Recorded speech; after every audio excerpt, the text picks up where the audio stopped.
আচ্ছা, বলো তো আমাদের বিদ্যার দেবীর নাম কি? হ্যাঁ, যেটা মাঘ মাসে হয়, কি বলছো?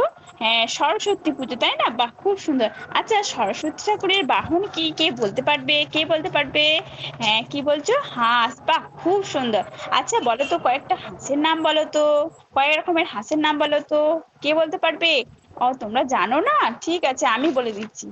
কয়েক রকমের হাঁস হচ্ছে বুনো হাঁস, পাতি হাঁস, হ্যাঁ, তারপর কি বলছো, পাতি হাঁস, রাজহাঁস। বাহ, খুব সুন্দর। এইরকমই এই যে হাঁস, বুনো হাঁস, এই হাঁসের যে একটা ভাগ আছে সেটা বুনো হাঁস। বুনো হাঁসরা কোথায় থাকে বলো তো? হ্যাঁ, বুনো হাঁসরা তো পালন করা হয় না, ওরা হচ্ছে বনে জঙ্গলে থাকে, যেখানে শীত প্রধান দেশ সেখানে থাকে, যেখানে ওরা খুব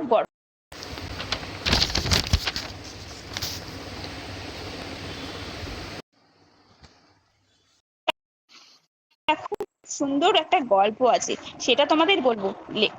নাম হচ্ছে বুনো হাঁস, লিখেছেন লীলা মজুমদার। এই লীলা মজুমদার ছিলেন একজন বিশিষ্ট লেখিকা। ঠিক আছে, তার কয়েকটি গ্রন্থ হচ্ছে প্রদীপিসির বর্মী বাক্স, টংলিং, সব ভুতুড়ে, পাকডন্ডি ইত্যাদি। ঠিক আছে, তোমরা সবাই প্রত্যেকে বইটা বের করো। হ্যাঁ, বুনো হাঁস। বুনো হাঁসদের বেশি গরমও সহ্য হয় না, আবার বেশি শীতও সয় না। তারা গরমে দেশে শীত কাটিয়ে শীতের শেষে আবার নিজেদের দেশে ফিরে যায়। বুঝতে পারছো? বুনো হাঁসেরা কি, ওদের গরমও সহ্য হয় না, আবার শীতও সহ্য হয় না। তাদেরকে কি বলা হয়? যাদের গরমও সহ্য হয় না, শীতও সহ্য হয় না, তারা এক দেশ থেকে অন্য দেশে তাদের আরামের জন্য যখন যায়, তখন তাদেরকে কি বলা হয়? তখন তাদেরকে বলা হয় পরিযায়ী পাখি। বুঝতে পেরেছো? হ্যাঁ, আকাশপথে ওড়ার সময় তারা কি করে, তারা একসাথে দল বেঁধে ওড়ে।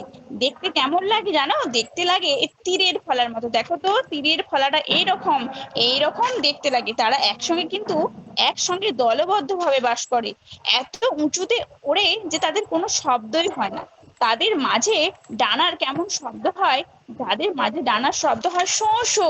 আর মুখ থেকে কেমন আওয়াজ করে, হাঁস কেমন করে আওয়াজ করে? গাঁক গাঁক করে আওয়াজ করে।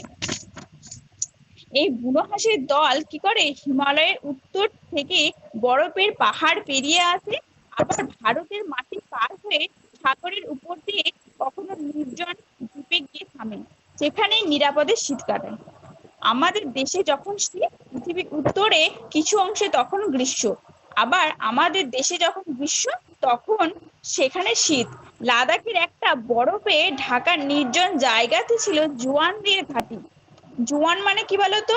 জুয়ান মানে কি, জুয়ান মানে যাদেরকে বলা হয় আর্মি, অর্থাৎ কি, যারা আমাদের দেশকে রক্ষা করে, বিদেশি শত্রুর হাত থেকে মানুষকে কি করে, রক্ষা করে, তাদেরকে বলা হয় জওয়ান, অর্থাৎ আর্মি বা সৈন্যবাহিনী। তারা তাদের ঘাঁটি ছিল সেখানে। শীতের শুরুতে তখন বুনো হাঁসের দল দক্ষিণ দিকে উড়ে যেত। একদিন কি হয়েছিল জানো? একদিন একটা বুনো হাঁস উড়তে উড়তে কি হয়েছে, উড়তে উড়তে তার ডানায় আঘাত লেগে গেছে। আঘাত হয়ে কি করেছে, দল ছেড়ে নিচে নেমে পড়েছে। তাকে দেখে আরেকটা বুনো হাঁসও নেমে গেছে। তাই কি বলেছে, একজন আহত হলে কি হয়, তোমরা তো তোমাদের ক্লাসে যদি কারো আহত হয়, তোমরা কি করো, তোমরা তার পাশে এসে দাঁড়াও, তাকে সাহায্য করো। তেমনি এই বুনো হাঁসটাও যখন আহত হয়েছিল, তখনও একটা হাঁস কি করেছিল, তার সঙ্গে সঙ্গে নেমে এসেছিল। তখন কি করলো, ওই যে জোয়ানরা ছিল, জোয়ানরা ওই বুড়ো হাঁসগুলোকে সেবা শুশ্রূষা করেছিল এবং তাদের কাছেই রেখে দিয়েছিল।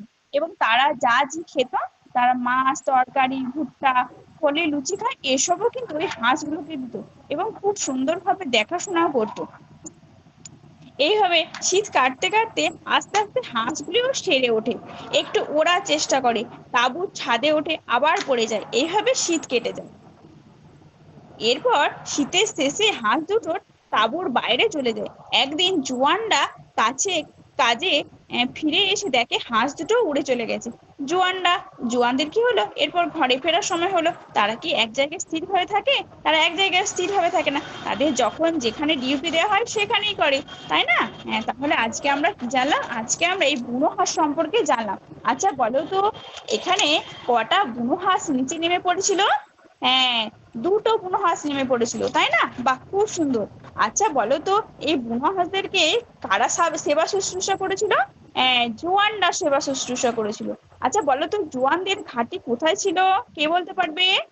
জোয়ানদের ঘাঁটি ছিল লাদাখের একটা বরফে ঢাকা জায়গাতে ছিল তাদের ঘাঁটি। আজ তাহলে এ পর্যন্ত। এর পরের দিনে এখান থেকে আমি তোমাদের প্রশ্ন জিজ্ঞাসা করবো আরো। ঠিক আছে, আজ তাহলে এ পর্যন্তই।